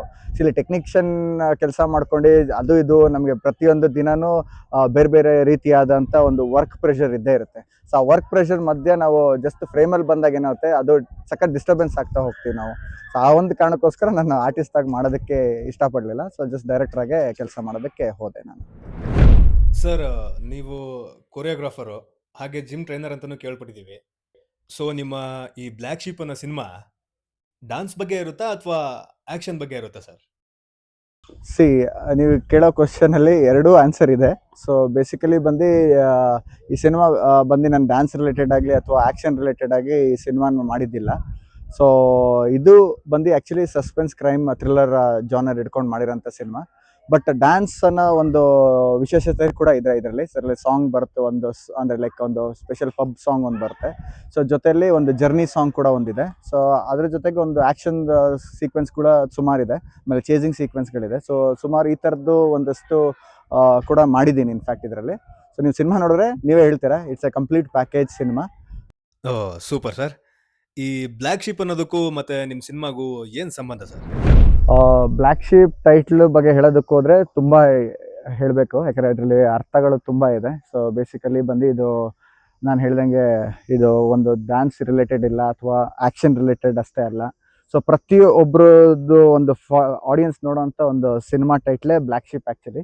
ಸೊ ಇದು ನೀವು ಸಿನಿಮಾ ನೋಡಿದಾಗಲೇ ನಿಮಗೂ ಗೊತ್ತಾಗುತ್ತೆ ಆ್ಯಕ್ಚುಲಿ ಬ್ಲ್ಯಾಕ್ ಶೀಪ್ ಅಂದರೆ ಏನು ಅಂತ ಹೇಳ್ಬಿಟ್ಟು. ಸೊ ಇದರಲ್ಲಿ ಆಲ್ಮೋಸ್ಟ್ ಲೈಕ್ ನಮಗೆ ಆ್ಯಕ್ಷನ್ ಬಗ್ಗೆ ಕಾನ್ಸಂಟ್ರೇಟ್ ಮಾಡ್ಕೊಂಡು ಬರೋರ್ಗು ಅವ್ರಿಗೂ one of the package cinema ಆಗುತ್ತೆ. ಮತ್ತು ಡ್ಯಾನ್ಸ್ ನೋಡ್ಕೊಂಡು ಬರೋರಿಗೆ ಅವ್ರಿಗೂ ಒಂದು ರೀತಿಯಾದ ಒಂದು ಪ್ಯಾಕೇಜ್ ಸಿನಿಮಾ ಆಗುತ್ತೆ. ಆಮೇಲೆ ನೀವು ಸಸ್ಪೆನ್ಸ್ ಎಕ್ಸ್ಪೆಕ್ಟ್ ಮಾಡಿದ್ರೆ ಸಸ್ಪೆನ್ಸ್ ಕೂಡ ಒನ್ ಆಫ್ ದ ಇದಾಗುತ್ತೆ. ಸೊ ಜೊತೆಲಿ ಥ್ರಿಲ್ ಇರ್ಬೋದು, ಪ್ರತಿಯೊಂದು ಕೂಡ ಇದನ್ನು ಮಾಡಿರೋಂಥ ಒಂದು ಪ್ಯಾಕೇಜ್ ಸಿನಿಮಾ ಅಂತ ಹೇಳೋದಕ್ಕೆ ಇಷ್ಟಪಡ್ತೀನಿ. Super sir. ಆಮೇಲೆ ಈ ಈ ನಮ್ಮ ಕನ್ನಡ ಇಂಡಸ್ಟ್ರಿಲಿ ಅವಾಗಿನ ಕಾಲದಲ್ಲಿ ಬಹುಬೇಡಿಕೆ ನಟರಾಗಿ ನಮ್ಮ ಟೈಗರ್ ಪ್ರಭಾಕರ್ ಸರ್, ಮತ್ತೆ ಈಗ ಕಿಚ್ಚ ಸುದೀಪ್ ಅವರಾಗಿರ್ಬೋದು, ಉಪೇಂದ್ರ ಅವರಾಗಿರ್ಬೋದು, ಇವಾಗ್ಲೂ ಕೂಡ ಆಕ್ಟ್ ಮಾಡ್ತಾ ಇದ್ದಾರೆ. ಆದ್ರೆ ಈ ಹಳುಬ್ರನ್ನ ಬಿಟ್ಟು ಹೊಸ ಮುಖಗಳಾವು ಬೇರೆ ಇಂಡಸ್ಟ್ರಿಗೆ ಹೋಗ್ತಾ ಇಲ್ಲ. ಏನು ಪ್ರಾಬ್ಲಮ್ ಇರ್ಬೋದು ಅಂತ ನಿಮ್ಗನ್ಸುತ್ತೆ ಸರ್? ಸಿ, ಆ್ಯಕ್ಚುಲಿ ಬಂದು ಇದು ಆರ್ಟಿಸ್ಟ್ದು ಡೆಡಿಕೇಶನ್ ಮೇಲೆ ಡಿಪೆಂಡ್ ಆಗುತ್ತೆ. ಆಮೇಲೆ ಅವರಿಗೆ ಸಿಗೋಂಥ ಕತೆ ಮೇಲೆ. ಸೊ ಆಮೇಲೆ ಕೆಲವ್ರು ಏನಾಗ್ಬಿಡ್ತಾರೆ, ಸೊ ವೆರಿ ಶಾರ್ಟ್ ಟರ್ಮಲ್ಲಿ ಬಂದು ಅವರು ಸಿನಿಮಾ ನಟರಾಗ್ಬಿಡ್ಬೇಕು, ದೊಡ್ಡ ಸ್ಟಾರಾಗಿ ಬೆಳೆದ್ಬಿಡ್ಬೇಕು, ಈ ಥರದ್ದು ಇರುತ್ತೆ. ಈಗ ನಂದು ಈಗ ಡೆಬ್ಯೂ ಸಿನಿಮಾ. ಸೊ ಈಗ ನಾನು ಈ ಡೆಬ್ಯೂ ಸಿನಿಮಾ ಮಾಡೋಕ್ಕೆ ಆಲ್ಮೋಸ್ಟ್ 15 ವರ್ಷ ನಾನು ಸೈಕಲ್ ಹೊಡೆದಿದ್ದೀನಿ. ಸೊ ಈ ಇದರಲ್ಲಿ ನಾವು ಯಾವತ್ತೂ ನಾವು ನಮ್ಮ ಕೆಲಸದಲ್ಲಿ ಗಿವ್ ಅಪ್ ಆಗಬಾರ್ದು. ಸೊ ನಾವು ಯಾವಾಗ ಕೆಲಸದಲ್ಲಿ ನಾವು ನಮ್ಮನ್ನು ನಾವು ಓಕೆ ನಮಗೆ ಸಾಕು, ಇಷ್ಟೇ ಜರ್ನಿ ಸಾಕು, ನಮಗೆ ಇಷ್ಟರಲ್ಲೇ ನಾವು ಮಾಡೋಣ, ಇದು ನನಗೆ ಮಾಡಿದ್ರೆ ಸಾಕಾಗುತ್ತೆ, ಇಷ್ಟೇ ನನ್ನ ಲೈಫ್ ಅಂತ ನಾವು ತಿಳ್ಕೊಂಬಿಟ್ಟವ್ರಿಗೆ ಆ್ಯಕ್ಚುಲಿ ಏನೂ ಆನ್ಸರ್ ಇಲ್ಲ. ಸೊ ಪ್ರತಿಯೊಬ್ಬರೂ ಆ್ಯಕ್ಚುಲಿ ಈ ಆರ್ಟಿಸ್ಟ್ ಫೀಲ್ಡೇ ಹಾಗೆ ಒಂಥರ ಒಂದು ರೀತಿ ತಪಸ್ ಮಾಡಿರಬೇಕು ಅಂತ ಹೇಳ್ತೀವಲ್ಲ. ಸೊ ಆ ತಪಸ್ ಮಾಡಿದರೆ ಮಾತ್ರ ಕೆಲವೊಂದು ಕಡೆ ಅವರ ಸಸ್ಟೈನ್ ಆಗೋಕ್ಕೆ ಸಾಧ್ಯ ಆಗುತ್ತೆ. ಸೊ ಹೀಗಿರ್ಬೇಕಾದ್ರೆ ಪ್ರತಿಯೊಬ್ಬರು ಆರ್ಟಿಸ್ಟು ಅವರು ಅವ್ರ ಟೈಮಿಂಗು ಮತ್ತು ಅವರ ಡೆಡಿಕೇಶನ್ ವೆರಿ ಇಂಪಾರ್ಟೆಂಟ್ ಆಗುತ್ತೆ. ಸರ್, ಈಗ ವಾರಕ್ಕೆ ಸುಮಾರು ಸಿನಿಮಾಗಳು ರಿಲೀಸ್ ಆಗ್ತಾ ಇರುತ್ತೆ. ಈ ಬ್ಲ್ಯಾಕ್ ಶೀಪ್ ಸಿನಿಮಾಗೆ ನಾವ್ ಯಾಕೆ ಬರಬೇಕು? ಎಲ್ಲರೂ ಚೆನ್ನಾಗಿರುತ್ತೆ ಅಂತ ಹೇಳ್ತಾರೆ, ಬಟ್ ನೀವು ಹಾಗೆ ಹೇಳ್ಬಿಡಿ, ನಿಮ್ಮ ಮಾತೆ ಬೇರೆ ಇರಲಿ. ಸಿ, ಪ್ರತಿಯೊಬ್ಬರು ಡೈರೆಕ್ಟರ್ ಇರ್ಬೋದು, ಪ್ರತಿಯೊಬ್ಬರು ಆರ್ಟಿಸ್ಟ್ ಇರ್ಬೋದು, ನಮ್ಮ ಸಿನಿಮಾ ನಮಗೆ ಚೆನ್ನಾಗೇ ಕಾಣುತ್ತೆ. ಸೊ ಅದೇ ರೀತಿ ನಾನು ಹೇಳೋದಕ್ಕೆ ಇಷ್ಟಪಡ್ತೀನಿ, ನಮ್ಮ ಸಿನಿಮಾ ಚೆನ್ನಾಗಿದೆ, ಸಿನಿಮಾ ನೋಡೋಕೆ ಬನ್ನಿ ಅಂತಲೇ ನಾನು ಕೂಡ ಹೇಳ್ತೀನಿ. ಸೊ ಇದರಲ್ಲಿ ಲೈಕ್ ನಾವು ಆ್ಯಕ್ಚುಲಿ ಬಂದು ಒಂದು ಸುಮಾರು 1.5 ವರ್ಷದಿಂದ 2 ವರ್ಷದಿಂದ ನಾವು ಪ್ರತಿಯೊಂದು ಸೀಕ್ವೆನ್ಸನ್ನು ನಾವು ಜಡ್ಜ್ಮೆಂಟ್ ಮಾಡಿದ್ದೀವಿ. ಸೊ ಇನ್ಫ್ಯಾಕ್ಟ್ ಆ ಜಡ್ಜ್ಮೆಂಟಲ್ಲಿ ಏನಂದರೆ ನಿಮ್ಗೆ ಒಂದು ಸೀನ್ ಕೂಡ ನಿಮಗೆ ಬೋರ್ ಅನಿಸಲ್ಲ. ಸೊ ಅದನ್ನು ಹೇಳೋದಕ್ಕೆ ಇಷ್ಟಪಡ್ತೀನಿ. ಜೊತೆಯಲ್ಲಿ ಒಂದು ಎಲ್ಲ ರೀತಿ ಕ್ಯಾಟಗರಿ ಆಡಿಯನ್ಸ್ ಕೂಡ ನೋಡೋವಂಥ ಸಿನಿಮಾ. ಈಗ ನಮ್ಮ ಸಿನಿಮಾ ಕೂಡ ಈಗ CBFC ಇಂದ ಅಂದರೆ ಸೆಂಟ್ರಲ್ ಬೋರ್ಡ್ ಇದರಿಂದ ಬಂದು ಲೈಕ್ ಸರ್ಟಿಫೈ ಆಗಿದೆ. ಅಂದರೆ 16 ಇಯರ್ಸ್ ಪ್ಲಸ್ ಸಿನಿಮಾ ನೋಡೋವಂಥ ಸಿನಿಮಾ ಆಗಿದೆ. ಸೊ ಅದಕ್ಕೆ ನಾನು ಅದೇ, ಯಾಕಂದರೆ ಈಗ ನಾವು ಒಬ್ಬರು ಆಡಿಯನ್ಸ್ಗೆ ನಾವು ಈ ರೀತಿ ಹೇಳೋದಕ್ಕಿಂತ ಸೊ ಒಬ್ಬರು ಸರ್ಟಿಫೈ ಮಾಡಿರೋದ್ರಿಂದ ನಾವು ತಿಳ್ಕೊಳ್ಬೇಕಾಗಿರೋದು ಇದರಲ್ಲೇ ಇದೆ, ನಿಮಗೆ ಗೊತ್ತಾಗುತ್ತೆ. ಸೊ ಯಾಕೆ ಯಾವ ಆಡಿಯನ್ಸನ್ನು ನಾವು ರೀಚ್ ಮಾಡ್ತಿದ್ದೀವಿ, ಯಾವ ಆಡಿಯನ್ಸನ್ನು ನಾವು ಟಾರ್ಗೆಟ್ ಮಾಡ್ತಿದ್ದೀವಿ ಅಂತ ಹೇಳಿ. ಸೊ ಜೊತೆಯಲ್ಲಿ ಲೈಕ್ ಸಿನಿಮಾ ಬೇಸಿಸಲ್ಲಿ ನಾವು ನೋಡೋಕೆ ಹೋಯ್ತು ಅಂದರೆ ಸೊ ಕತೆ ಕಂಟೆಂಟಿಗೆ ಸಿನಿಮಾ ಬನ್ನಿ ಅಂತ ನಾನು ಹೇಳೋದಕ್ಕೆ ಇಷ್ಟಪಡ್ತೀನಿ. ಈ ಕಂಟೆಂಟಲ್ಲಿ ಬೇಸಿಕಲಿ ನಿಮ್ಗೆ ಎಲ್ಲ ರೀತಿಯಾದ ಪ್ಯಾಕೇಜ್ ನಾನು ಹೇಳ್ದಂಗೆ ಎಲ್ಲ ರೀತಿ ಎಲ್ಲೂ ನಿಮಗೆ ಕೂಡ ಮೋಸ ಆಗೋದಿಲ್ಲ. ಸೊ ನಿಮಗೆ ಕಂಪ್ಲೀಟ್ಲಿ ಒಂದು 2 ಅವರ್ ಏನು ಟೈಮ್ ಇದೆ ಅದನ್ನು ನಾನು ಎಂಗೇಜ್ ಮಾಡ್ತಾ ಇದ್ದೀನಿ. ಸೊ ದಯವಿಟ್ಟು ಎಲ್ಲ ಸಿನಿಮಾ ಬಂದು ನೋಡಿ. ಡೈರೆಕ್ಟರ್ ಅಂತ ಅಂದ್ರೆ ತುಂಬಾನೇ ಪ್ರೆಷರ್ ಇರುತ್ತೆ. ಈ ಪ್ರೆಷರಲ್ಲಿ ನಿಮಗೆ ರಿಲ್ಯಾಕ್ಸ್ ಅಂದರೆ ಏನು ಸರ್? ಸೊ ರಿಲ್ಯಾಕ್ಸೇಷನ್ ಬೇಸಿಸಲ್ಲಿ ಹೇಳಕ್ಕೆ ಹೋದರೆ ನಾವು ಸಿನಿಮಾ ರಿಲೀಸ್ ಆದಮೇಲೆ ನಮಗೆ ರಿಲ್ಯಾಕ್ಸೇಷನ್ನು ಆ್ಯಕ್ಚುಲಿ ಸಿನಿಮಾ ರಿಲೀಸ್ ಆಗಿ ಆಡಿಯನ್ಸಿಗೆ ತಲುಪಿಸಾದ್ಮೇಲೆ ನಮ್ಗೆ ರಿಲ್ಯಾಕ್ಸೇಷನ್ ಅಂತ ಹೇಳ್ಬೋದು. ಮತ್ತೆ ಇಷ್ಟು ಪ್ರೆಷರಲ್ಲಿ ನಿಮ್ಮ ಒಂದು ರಿಲ್ಯಾಕ್ಸೇಷನ್ ಏನು? ಅಂದರೆ ಈಗ ಟೂರ್ ಹೋಗ್ತೀರಾ? ಇಲ್ಲ ಅಂದ್ರೆ ನಿಮ್ಮ ಫೇವರೇಟ್ ಸಾಂಗ್ಸ್‌ಗಳನ್ನ ಕೇಳ್ತಿರೋ? ಇಲ್ಲ ಯಾವ್ದಾರ ಸಿನಿಮಾಗಳನ್ನ ನೋಡ್ತಿರೋ? ಇಷ್ಟರಲ್ಲಿ ನಿಮ್ಗೆ ಯಾವ್ದು ಇಷ್ಟ ಸರ್? ಬೇಸಿಕಲಿ ನನಗೀಗ ಸಿನಿಮಾ ಅಂತ ಅಂದಾಗ ಒಂದು ರೀತಿ ಪ್ರೆಷರ್ ಇದ್ದೇ ಇರುತ್ತೆ. ಸೊ ಈಗ ನಮ್ಮ ಸಿನಿಮಾನ ನಾವು ತುಂಬ ನೋಡಿದಷ್ಟು ನಮಗೆ ಬೇರೆ ಬೇರೆ ಥಾಟ್ಸ್ಗಳು ಓಪನ್ ಅಪ್ ಆಗ್ತಾ ಹೋಗುತ್ತೆ. ಸೊ ಆ ಥಾಟ್ಸನ್ನು ಕಿಲ್ ಮಾಡೋದಕ್ಕೋಸ್ಕರ ಕಿಲ್ ಅಂದರೆ ಬೇಸಿಕಲಿ ನಮಗೆ ನಾವು ರಿಲ್ಯಾಕ್ಸೇಷನ್ ಮಾಡ್ಕೊಳ್ಳೋದಕ್ಕೋಸ್ಕರ ನಾನು ಬೇರೆ ಜಾನರ್ ಸಿನಿಮಾಗಳನ್ನ ನೋಡ್ತೀನಿ. ಆಮೇಲೆ ಹಳೆ ಸಿನಿಮಾಗಳು ನೋಡ್ತೀನಿ. ಆವಾಗ ಆ ಟೈಮ್ ಪೀರಿಯಡಲ್ಲಿ ಏನಿತ್ತು, ಸೊ ಅದನ್ನು ನಾವೇನು ಅಡಾಪ್ಟ್ ಮಾಡ್ಕೊಳ್ಬೋದು, ನಮ್ಮ ಮ್ಯೂಸಿಕಲ್ಲಿ ಏನು ಇದು ಮಾಡ್ಬೋದು, ಅಥವಾ ನಮ್ಮ ಈಗ ಸಿನಿಮಾ ಮಾಡಾಗಿದೆ, ಈಗ ಸಿನಿಮಾ ಮಾಡಾಗಿ ನಮ್ಗೆ ಸರ್ಟಿಫಿಕೇಶನ್ ಮೇಲೆ ನಾವೇನು ಚೇಂಜಸ್ ಮಾಡೋ ಅಂತ ಇದಿರೋದಿಲ್ಲ. ಸೊ ನಾವೇನು ಮಾಡ್ತೀವಿ, ಈಗ ಪ್ರೇಕ್ಷಕರಿಗೆ ನಾವು ಎಷ್ಟು ಟೈಟ್ ಸಿಚುವೇಶನಲ್ಲಿ ಸಿನಿಮಾ ಕತೆ ಅಷ್ಟು ಚೌಕಟ್ಟಲ್ಲಿ ಹೇಳಕ್ತೀವಿ, ಅಷ್ಟು ಮಾತ್ರ ನಾವು ಹೇಳಕ್ಕೆ ಸಾಧ್ಯ. ಸೊ ಈಗ ನಮಗೆ ರಿಲ್ಯಾಕ್ಸೇಷನ್ ವೇಸಲ್ಲಿ ನಾವು ಹೇಳಕ್ಕೆ ಹೋಯ್ತು ಅಂದರೆ, ಸೊ ಪ್ರತಿ ಒಂದು ವಿಷಯದಲ್ಲೂ ನಾವು ವರ್ಕ್ ಮಾಡಿರ್ತೀವಿ. ಸೊ ನಮಗೇನಂದರೆ ಮೈಂಡ್ ರಿಲ್ಯಾಕ್ಸ್ ಆದಷ್ಟು ಸೊ ನಮಗೇನಂದರೆ ಹೊಸ ಐಡಿಯಾಸ್ಗಳು ಓಪನ್ ಅಪ್ ಆಗ್ತಾ ಹೋಗುತ್ತೆ ಇನ್ಫ್ಯಾಕ್ಟ್. ಈಗ ಈ ಸಿನಿಮಾ ಪ್ರೊಡಕ್ಷನ್ನ ನೀವೇ ಮತ್ತೆ ನಿಮ್ಮ ಫ್ರೆಂಡ್ಸ್ ಎಲ್ಲ ಸೇರ್ಕೊಂಡು ನಿಂತ್ಕೊಂಡು ಮಾಡಿರೋದು ಅಂತ ಕೇಳ್ಪಟ್ಟಿದ್ದೀವಿ. ಅವ್ರ ಕಡೆಯಿಂದ ನಿಮಗೆ ಹೇಗೆ ಹೆಲ್ಪ್ ಆಯ್ತು ಸರ್? ಆ್ಯಕ್ಚುಲಿ ಸಿನಿಮಾ ಬಂದು ಯಾರೇ ಆಗಲಿ ಹೊಸಬ್ರು ಮಾಡ್ಬೇಕಾರೆ, ಯಾರೇ ಪ್ರೊಡ್ಯೂಸರ್ ಆಗಿ ಬಂದು ನೀವು ಸಿನಿಮಾ ಮಾಡ್ತೀರಾ ಮಾಡಿಬಿಡಿ, ನಾವು ಇಷ್ಟು ಬಜೆಟ್ ಅಲೋಕೇಟ್ ಮಾಡ್ತೀವಿ ಅಂತ ಹೇಳ್ಬಿಟ್ಟು ಯಾರೂ ಸಿನಿಮಾ ಮಾಡೋದಿಲ್ಲ. ಈಗ ನಮಗೆ ನಾವೇ ಹೀರೋ ಆಗಬೇಕಾಗುತ್ತೆ, ನಮಗೆ ನಾವೇ ಡೈರೆಕ್ಟರ್ ಆಗಬೇಕಾಗುತ್ತೆ. ಪ್ರತಿಯೊಂದು ಡಿಪಾರ್ಟ್ಮೆಂಟಲ್ಲೂ ನಾವೇ ಕೂಡ ಫಸ್ಟ್ ಖುದ್ದಾಗಿ ಕೂತಿ ವರ್ಕ್ ಮಾಡಬೇಕಾಗುತ್ತೆ. ಅವಾಗ ಏನಾಗುತ್ತೆ ಅಂದರೆ ಬಜೆಟನ್ನು ನಾವೇ ಪಂಪ್ ಮಾಡಬೇಕು. ಆಮೇಲೆ ಅವಾಗ ಏನಾಗ್ತಾರೆ, ಅದು ಫ್ರೀಡಮೇ ಬೇರೆದಿರುತ್ತೆ. ಅವಾಗ ನಾವು ಬಜೆಟ್ ಕನ್ಸ್ಟ್ರೇನ್ ಅಂತ ತೊಗೊಂಡಾಗ ನಾವು ಎಲ್ಲಿ ಬಜೆಟನ್ನು ಮಿನಿಮೈಸ್ ಮಾಡ್ಬೋದು, ಎಲ್ಲಿ ಬಜೆಟನ್ನು ನಾವು ರೇಸ್ ಮಾಡಿದ್ರೆ ಏನು ಕ್ವಾಲಿಟಿ ಕೊಡ್ಬೋದು ಅನ್ನೋದ್ರ ಮೇಲೆ ಕೂಡ ನಾವು ವರ್ಕ್ ಮಾಡ್ತಾ ಹೋಗ್ತೀವಿ. ಸೊ ಈ ಥರ ಇರೋದ್ರಿಂದ ಸೊ ನಮಗೆ ನಮ್ಮ ಸರ್ಕಲ್ ಇರೋಂಥ ನಾವು ಆ್ಯಕ್ಚುಲಿ ಬಂದು ಒಂದು 3 ಪೀಪಲ್ ಪ್ರೊಡ್ಯೂಸರ್ಸ್ ಇದ್ದೀವಿ. ಸೊ ಇನ್ಫ್ಯಾಕ್ಟ್ ನನ್ನ ಸೇರಿಸಿ. ಸೊ ಜೊತೆಯಲ್ಲಿ ಲೈಕ್ ಈ ಒಂದು ಇದರಲ್ಲಿ ನಮಗೆ ಏನಂದರೆ ಲೈಕ್ ಫಸ್ಟ್ ನಮ್ಮದು ಒಂದು ಡಿಸ್ಕಷನ್ ಆಯಿತು. ಸೊ ಈ ಬಜೆಟಲ್ಲಿ ಮಾಡ್ತೀವಿ ನಾವು, ಈ ಬಜೆಟಲ್ಲಿ ಮಾಡಿದ್ರೆ ಈ ಔಟ್ಪುಟ್ ಬರುತ್ತೆ ಅಂತೇಳಿ ನಾವು ಫಸ್ಟ್ ಪ್ರಿಪೇರ್ ಆದ್ವಿ. ಆ ಪ್ರಿಪ್ರೇಷನಿಂದನೇ ಇವಾಗ ಈ ಒಂದು ಸಿನಿಮಾ ಆಗಿದೆ. ಈಗ ಮುಂಚೆ ಎಲ್ಲ ಹೇಗಿತ್ತು ಅಂತಂದ್ರೆ ಬರೀ ಪೇಪರಲ್ಲಿ ನಿಮ್ಮ ಸಿನಿಮಾ ಬಗ್ಗೆ ಹಾಕ್ಸಿದ್ರೆ ಪ್ರಮೋಷನ್ಸ್ ಮುಗ್ದೋಗಿರೋದು. ಪೇಪರು ಮತ್ತೆ ವಾಲ್ ಪೋಸ್ಟಲ್ಲೆಲ್ಲ. ಈಗ ಕಾಲ ತುಂಬಾ ಚೇಂಜ್ ಆಗಿದೆ. ತುಂಬಾ ಡಿಜಿಟಲ್ ಆಗಿದೆ. ಮತ್ತೆ ಪ್ಲಾಟ್‌ಫಾರ್ಮ್ಸು ತುಂಬಾ. ಸೊ ನೀವು ಯಾವ ತರ ಪಬ್ಲಿಸಿಟಿ ಮಾಡ್ತಾ ಇದ್ದೀರಾ ಸರ್? ಮತ್ತೆ ಏನ್ ಪ್ಲಾನ್ ಮಾಡ್ಕೊಂಡಿದ್ದೀರಾ? ಆ್ಯಕ್ಚುಲಿ ಲೈಕ್ ಪಬ್ಲಿಸಿಟಿ ಅನ್ನೋದು ಒಂದೇ ಇದಕ್ಕಿರಲ್ಲ. ಈಗ ನೋಡಿ ಡಿಜಿಟಲ್ ವೇಲ್ ನಾವು ಹೋಯ್ತು ಅಂದರೆ ಇನ್ಸ್ಟಾಗ್ರಾಮ್ ಇರ್ಬೋದು, ಸೊ ಫೇಸ್ಬುಕ್ ಇರ್ಬೋದು, ಯೂಟ್ಯೂಬ್ ಚಾನಲ್ಸ್ಗಳಿರ್ಬೋದು, ಸೊ ಪ್ರತಿಯೊಂದು ಕೂಡ ಇಂಪಾರ್ಟೆಂಟ್ ಆಗುತ್ತೆ. ಸೊ ಆ ರೀತಿ ಪಬ್ಲಿಸಿಟಿ ನಾವು ಮಾರ್ಕೆಟಿಂಗ್ ನಾವು ಮಾಡಲೇಬೇಕು ಇನ್ಫ್ಯಾಕ್ಟು. ಸೊ ನಾವು ಬರೀ ಪೋಸ್ಟ್ ಇಂದ ಜನ ಬಂದ್ಬಿಡುತ್ತೆ ಅನ್ನೋದಿಲ್ಲ. ಇವಾಗಿನ ಕಾಲದಲ್ಲಿ ಈ ಪಬ್ಲಿಸಿಟಿ ಬಜೆಟ್ ಅನ್ನೋದೇನಿದೆ ಅದು ತುಂಬಾನೇ ದೊಡ್ಡದಾಗಿ ಹೋಗಿದೆ ಸರ್. ಸೊ ಆ ಬಜೆಟ್‌ಗೋಸ್ಕರ ನೀವು ಏನ್ ಪ್ಲಾನ್ ಮಾಡ್ಕೊಂಡಿದ್ದೀರಾ ಪಬ್ಲಿಸಿಟಿಗೆ ಅಂತ? ಆ್ಯಕ್ಚುಲಿ ಸಿನಿಮಾ ಸ್ಟಾರ್ಟ್ ಮಾಡಿದಾಗ ನೀವು ಹೇಳ್ದಂಗೆ ಸಿನಿಮಾ ಬಂದು ಒಂದು ಚಿಕ್ಕ ಬಜೆಟಲ್ಲೇ ಸಿನಿಮಾ ಸ್ಟಾರ್ಟ್ ಮಾಡಿದ್ದು. ಹೋಗ್ತಾ ಹೋಗ್ತಾ ಎಕ್ಸೀಡ್ ಆಯ್ತು ಇನ್ಫ್ಯಾಕ್ಟು. ಸೊ ಬಜೆಟು ಈಗ ಲೈಕ್ ಸಿನಿಮಾದಲ್ಲಿ ನಾವು ಚಿಕ್ಕ ಸಿನಿಮಾ ದೊಡ್ಡ ಸಿನಿಮಾ ಅಂತ ಯಾವುದೂ ಇಲ್ಲ. ಸೊ ಎಲ್ಲ ರೀತಿಯಾದ ಆಡಿಯನ್ಸ್ಗಳಿಗೆ ನಾವು ಸ್ಯಾಟಿಸ್ಫೈ ಮಾಡಿದ್ರೆ ಸುಮಾರು ಲೈಕ್ ಎಲ್ಲ ರೀತಿಯಾದ ಆಡಿಯನ್ಸ್ಗೆ ನಾವು ಸ್ಯಾಟಿಸ್ಫೈ ಮಾಡಿದಾಗ ಈ ಸಿನಿಮಾ ದೊಡ್ಡ ಸಿನಿಮಾನೇ ಆಗ್ಬೋದು. ಅಥವಾ ಲೈಕ್ ನಮಗೇನಂದ್ರೆ ಬಜೆಟ್ ಕನ್ಸ್ಟ್ರೇನ್ ಅಂತ ನಾನು ಹೇಳಿದ್ನಲ್ಲ. ಸೊ ಅವಾಗ ಲೈಕ್ ಫಸ್ಟ್ ಸ್ಟಾರ್ಟ್ ಮಾಡಿದಾಗ ನಾವು ಬಜೆಟ್ ಕನ್ಸ್ಟ್ರೇನ್ ಇದ್ದಿದ್ದರಿಂದ ನಾವು ಒಂದು ಸ್ಮಾಲ್ ಬಜೆಟಲ್ಲೇ ನಾವು ಪ್ಲಾನ್ ಮಾಡಿದ್ವಿ. ಹೋಗ್ತಾ ಹೋಗ್ತಾ ಸಿನಿಮಾ ದೊಡ್ಡದಾಗೆ ಆಯ್ತು ಆ್ಯಕ್ಚುಲಿ ಇನ್ಫ್ಯಾಕ್ಟು. ಈಗ ಆರ್ಟಿಸ್ಟ್ಗಳು ಇನ್ಕ್ಲೂಡ್ ಆದ್ವಿ. ಸೊ ಸುಮಾರು ಜನ ಹೊಸ ಆರ್ಟಿಸ್ಟ್ಗಳು ಬಂದರು.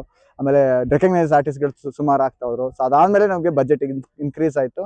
ಜೊತೆಗೆ ಲೈಕ್ ಒಂದು ಸಿನಿಮಾ ಒಂದು ಒಳ್ಳೆ ಬಜೆಟಲ್ಲೇ ಸಿನಿಮಾ ಮಾಡಿದ್ದೀವಿ ಅನ್ನೋ ಹೆಮ್ಮೆ ನನಗೂ ಕೂಡ ಇದೆ. ಸರ್, ಈಗ ನೀವು ಪ್ರೊಡ್ಯೂಸರ್ ಕೂಡ, ಹಾಗೆ ಡೈರೆಕ್ಟ್ರುನು. ಅಂದ್ರೆ ಹೊಸ ಪ್ರೊಡ್ಯೂಸರು ಮತ್ತೆ ಹೊಸ ಡೈರೆಕ್ಟ್ರು ನೀವೀಗ. ಈಗ ನಮ್ಮ ಇಂಡಸ್ಟ್ರಿಗೆ ಹೊಸ್ದಾಗಿ ಬರ್ತಿರೋ ಹುಡುಗರಿಗಾಗಿರ್ಬೋದು ಅಥವಾ ಯೂತ್ಸಿಗಾಗಿರ್ಬೋದು, ಹೊಸ್ದಾಗಿ ಬರ್ತಿರೋ ಯಾರಿಗಾದ್ರೂ ನಿಮ್ಮ ಒಂದು ಸಜೆಷನ್ ಏನಾಗಿರುತ್ತೆ ಸರ್? ನಿಮ್ಮ ಸಲಹೆ ಸೂಚನೆಗಳು ಏನಾಗಿರುತ್ತೆ? ಅಡ್ವೈಸ್ ಕೊಡೋಷ್ಟು ದೊಡ್ಡ ಮನುಷ್ಯ ನಾನಲ್ಲ. ಸೊ ಆ್ಯಕ್ಚುಲಿ ಬಂದು ಏನು ಹೇಳ್ಬೋದು, ನನಗೆ ತಿಳಿದಿರೋ ಅಂಥ ಒಂದಷ್ಟು ವಿಷಯಗಳು ನಾನು ಹೇಳ್ಬೋದು. ಸೊ ಯಾರೂ ದಯವಿಟ್ಟು ಬಂದು ಲೈಕ್ ಏನೇ ನಿಮ್ಮ ಪ್ರಯತ್ನ ಇರ್ಬೋದು, ಯಾವತ್ತೂ ನೀವು ಗಿವ್ ಅಪ್ ಮಾಡೋಕ್ಕೆ ಹೋಗ್ಬಿಡಿ. ಅಂದರೆ ಲೈಕ್ ನೀವು ಯಾವತ್ತೂ ನಿಮ್ಮ ತಾಳ್ಮೆಯಿಂದ ನೀವು ಕೆಲಸ ಮಾಡಿ ಅಂತ ಹೇಳೋದಕ್ಕೆ ಇಷ್ಟಪಡ್ತೀನಿ. ಆಮೇಲೆ ಲಾಂಗ್ ಟೈಮ್ ಸಸ್ಟೈನ್ ಆಗೋದು ಇಂಪಾರ್ಟೆಂಟ್ ಆಗುತ್ತೆ. ಸೊ ಪ್ರತಿಯೊಬ್ಬರು ಆರ್ಟಿಸ್ಟ್ ಆಗಲಿ ಟೆಕ್ನಿಷಿಯನ್ಸ್ಗಳಾಗಲಿ ಸೊ ಅರ್ಧದಲ್ಲಿ ಬಿಟ್ಟೋಗೋದಕ್ಕೆ ಕಾರಣ ಇದೇನೆ. ಆ್ಯಕ್ಚುಲಿ ಬಂದಿತ್ತು ಸ್ವಲ್ಪ ಅವರಿಗೆ ಕತೆಗಳು ಒಳ್ಳೇದು ಸಿಗದೆ ಅಥವಾ ಸಿನಿಮಾಗಳು ಬೇಗನೆ ಕ್ಲಿಕ್ ಆಗಲ್ಲ ಅನ್ನೋದು ಒಂದು ಮೈಂಡ್ಸೆಟ್ ಇರೋದ್ರಿಂದ ಅವರು ಬಂದಿದ್ದು ಲಾಂಗ್ ಟರ್ಮಲ್ಲಿ ನಿಲ್ಲೋದಿಲ್ಲ ಆ್ಯಕ್ಚುಲಿ. ಸೊ ಇದನ್ನ ಆ್ಯಕ್ಚುಲಿ ಆ ಬ್ಯಾರಿಯರ್ನ ನಾವು ಯಾವತ್ತೂ ನಾವು ಬ್ರೇಕ್ ಮಾಡಿಬಿಟ್ಟೆ ಮುಂದಕ್ಕೆ ಹೋಗಬೇಕು. ಸೊ ಆ ಬೌಂಡ್ರಿನ ಕ್ರಾಸ್ ಮಾಡ್ಬಿಟ್ಟು ಮುಂದಕ್ಕೆ ಹೋಗಬೇಕು. ಸೊ ಯಾವಾಗ ಆ ರೀತಿ ನಾವು ಹೋಗ್ತೀವಿ, ಆ ಒಂದು ಜರ್ನಿ ನಮಗೆ ಡೆಫಿನೆಟ್ಲಿ ಒಂದು ಲಾಂಗ್ ಟರ್ಮಲ್ಲಿ ವೆಯ್ಟ್ ಮಾಡುತ್ತೆ ನಮಗೆ ನಾವೇ. ಆಮೇಲೆ ಜೊತೆಲಿ ನೀವೇನಂದರೆ ಸೊ ಎಷ್ಟು ತನಕ ನೀವು ಈ ಇಂಡಸ್ಟ್ರಿಯಲ್ಲಿ ಸಸ್ಟೈನ್ ಆಗ್ತೀರಾ, ಸೊ ಅವಾಗ ನಿಮಗೆ ಒಂದು ದಿನ ನಿಮ್ಮ ಡೆಸ್ಟಿನಿ ನಿಮಗೋಸ್ಕರ ಕಾಯ್ತಿರುತ್ತೆ, ಆ ಸಕ್ಸಸ್ ನಿಮಗೋಸ್ಕರ ಕಾಯ್ತಿರುತ್ತೆ ಅಂತ ನಾನು ಹೇಳೋದಕ್ಕೆ ಇಷ್ಟಪಡ್ತೀನಿ. Super sir. ಸರ್ ನೀವೀಗ ನಮ್ಮ C2C ಸ್ಟುಡಿಯೋದ ಹೊಸ ಚಾನಲಲ್ಲಿ ಬಂದಿದ್ದೀರಾ. ಸೊ ನಮ್ಮ ಸ್ಟುಡಿಯೋಗೆ ಹಾಗೆ ನಮ್ಮ ಹೊಸ ಚಾನಲ್ಗೆ ನಿಮ್ಮ ಸಜೆಷನ್? ಸೊ ಸಜೆಷನ್ ಈಗಷ್ಟೇ ನಾನು ಹೇಳಿದ್ನಲ್ಲ, ಸಜೆಷನ್ ಕೊಡೋಷ್ಟು ದೊಡ್ಡ ಮನುಷ್ಯ ನಾನಲ್ಲ. ಸೊ ಆದ್ರೂ ಏನು ಅಂದರೆ ಲೈಕ್ ನೀವು ಮಾಡ್ತಿರೋ ಒಂದು ಪ್ರಯತ್ನ ಕೂಡ ಒನ್ ಆಫ್ ದ ಬಿಗ್ಗೆಸ್ಟ್ ಇದೆ ಅಂತಲೇ ಹೇಳೋಕ್ಕೆ ಇಷ್ಟಪಡ್ತೀನಿ. ಯಾಕಂದರೆ ಪ್ರತಿಯೊಬ್ಬರು ಟೆಕ್ನಿಷಿಯನ್ಸ್ ಅವ್ರ ಗೆಲುವಿಗೋಸ್ಕರನೇ ಕೆಲಸ ಮಾಡ್ತಾರೆ. ಸೊ ಪ್ರತಿಯೊಬ್ಬರು ಅವ್ರ ರೆಕಗ್ನೈಸೇಷನ್ಗೋಸ್ಕರನೇ ಕೆಲಸ ಮಾಡ್ತಾರೆ, ದುಡಿಮೆ ಮಾಡೋದಕ್ಕೋಸ್ಕರ ಅಂತಲೇ ಕೆಲಸ ಮಾಡ್ತಾರೆ. ಸೊ ಅದೇ ರೀತಿ ಲೈಕ್ ನೀವು ನನಗೆ ಒಂದು ಆಪರ್ಚುನಿಟಿ ಕೊಟ್ಟಿದ್ದೀರ ಅಂತ ನಾನು ಹೇಳೋದಕ್ಕೆ ಇಷ್ಟಪಡ್ತೀನಿ. ಸೊ ಇದು ಸಜೆಷನ್ ಆಗಲಿ ಅಥವಾ ಇದು ಆಗಲಿ ನಾನು ಕೊಡೋದಕ್ಕೆ ನಾನು ಇಷ್ಟಪಡೋದಿಲ್ಲ. ಯಾಕಂದರೆ ನೀವು ನನಗೆ ಆಪರ್ಚುನಿಟಿ ಕೊಟ್ಟಿದ್ದೀರಾ. ಸೊ ನನ್ನ ಕ್ಯಾಮ್ರಾ ಮುಂದೆ ತಂದು ಲೈಕ್ ಒಂದು ಇಂಟರ್ವ್ಯೂ ಮಾಡ್ತೀನಿ ಅಂತ ನೀವು ಹೇಳಿದಾಗ ನನಗೂ ಒಂದು ರೀತಿ ಒಂದು ಹಾರ್ಟ್ಫುಲ್ಲಿಯಾಗಿ ನನಗೆ ಖುಷಿ ತರ್ತು. And special thanks to Kishore sir, Kishore Kumar Akkanna ಅಂತ ಹೇಳೋ ಅವ್ರ ಹೆಸರು. So actually one of the very good technician. ಈಗಷ್ಟೇ ನಾನು ಮುಂಚೆ ಹೇಳ್ದಂಗೆ ಒಂದು 200-250 ಸಿನಿಮಾಸ್ ಮೇಲೆ ಮಾಡಿದ್ದಾರೆ actually. So very honest and very loyal person ಅಂತ ಹೇಳೋದಕ್ಕೆ ಇಷ್ಟಪಡ್ತೀನಿ. ಯಾಕಂದರೆ ನನಗೆ ಪೇಮೆಂಟ್ ಕೊಡೋದ್ರಿಂದ ಅವ್ರಿಗೆ ಅಡ್ವಾನ್ಸ್ ಕೊಡ್ತೀನಿ, ಇಲ್ಲ ಸರ್ ನಿಮ್ಮ ಕೆಲಸ ಕೊಡಿ ಅಂತ ಹೇಳಿದ್ರು ಪಾಪ. ಸೊ ಅದನ್ನು ವೆರಿ ಇಂಪಾರ್ಟೆಂಟ್. ಯಾಕಂದರೆ ಯಾರೇ ಟೆಕ್ನಿಷಿಯನ್ ಆಗಲಿ ಈ ಮಾತನ್ನು ಹೇಳೋದು ಕಷ್ಟ. ಯಾಕಂದರೆ ಅಂದರೆ ಟೆಕ್ನಿಷಿಯನ್ಸ್ ಹೇಳ್ತಾರೆ, ಬಟ್ ಏನಂದರೆ ಎಕ್ಸ್ಪೀರಿಯನ್ಸ್ಡ್ ಆಗಿರೋಂಥ ಟೆಕ್ನಿಷಿಯನ್ ಈ ಥರ ಹೇಳೋದು ಯಾಕಂದರೆ ಕೆಲವು ಬೆರಳಿನ ಕೆಳಗಳು ಮಾತ್ರ ಅಂತ ನಾನು ಹೇಳೋಕ್ಕೆ ಇಷ್ಟಪಡ್ತೀನಿ. ಸರ್ ಈ ನಮ್ಮ C2C ಚಾನಲ್ ಮುಖಾಂತರ ನಿಮ್ಮ ಬ್ಲ್ಯಾಕ್ ಶೀಪ್ ಚಿತ್ರತಂಡದವ್ರಿಗೆ ಏನಾದರೂ ಹೇಳಬೇಕು ಅಂತ ಇದ್ದರೆ ತಾವು ಹೇಳ್ಬೋದು ಸರ್. ಥ್ಯಾಂಕ್ಸ್ ಆಗಿರಲಿ ಅಥವಾ ವಿಶೇಷ ಆಗಿರಲಿ, ಎನಿಥಿಂಗ್.